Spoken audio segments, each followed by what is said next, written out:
Do you want to open your archetypal eye? Would you like to activate and enrich your intuition?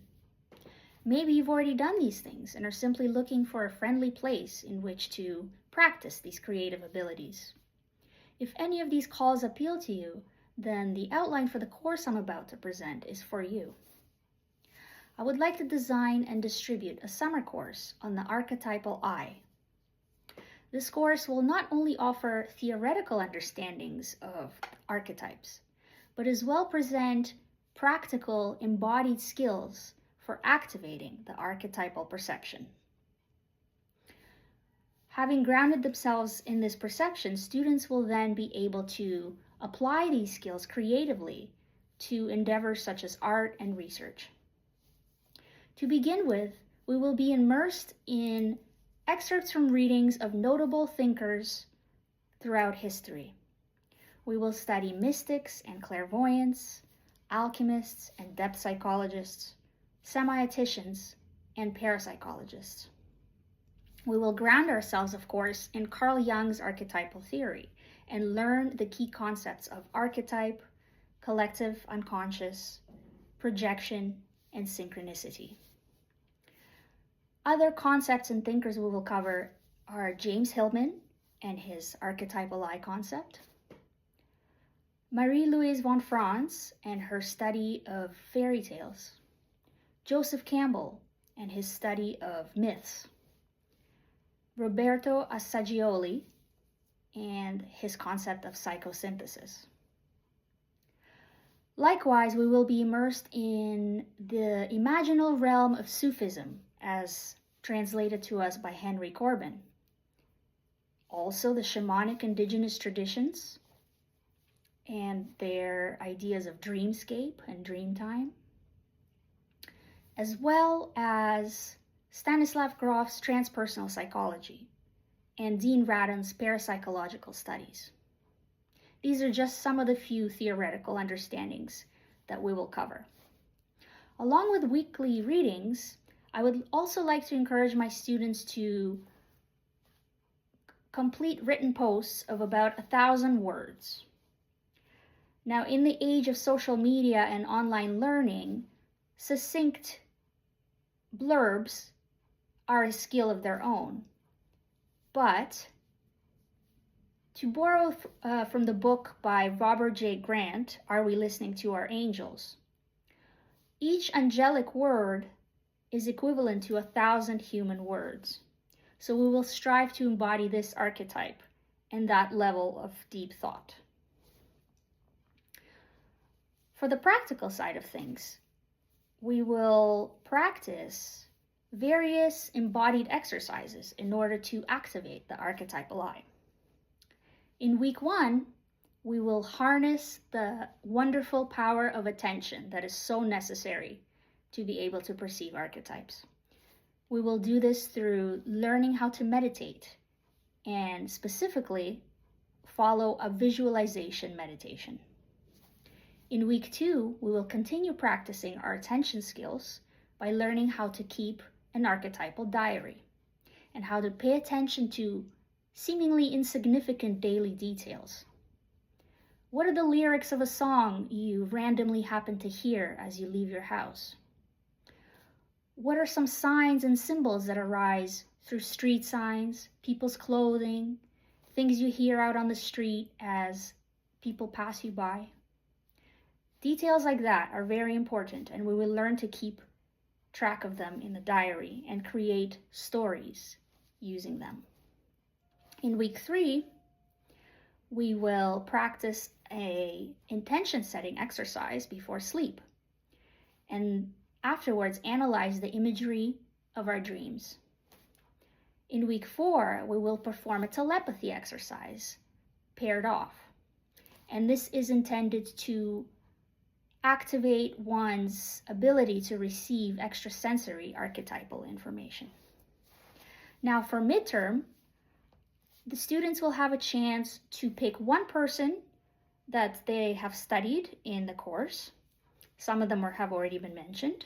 Others may include Rudolf Steiner, Helena Blavatsky, Sri Aurobindo, Krishnamurti, Hildegard de Bingen, Edgar Cayce, and Emanuel Swedenborg, or some other notable mystics or clairvoyants of their choice.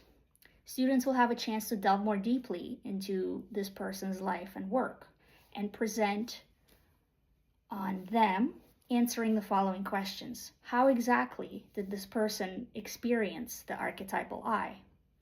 And what new knowledge have they brought to the world as a result?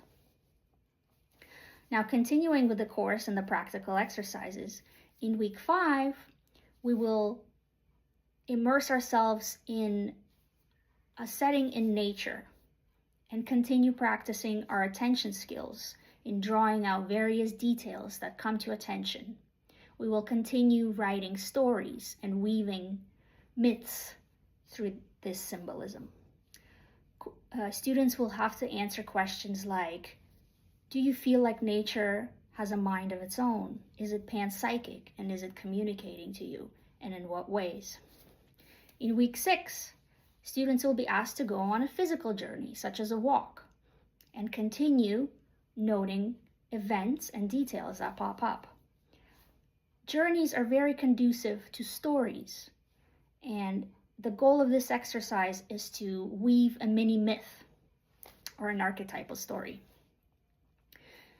Next, if students are willing, they will be asked to choose a ceremony of their type and participate, such as psychedelics or Kundalini yoga, holotropic breathwork, or perhaps an isolation tank.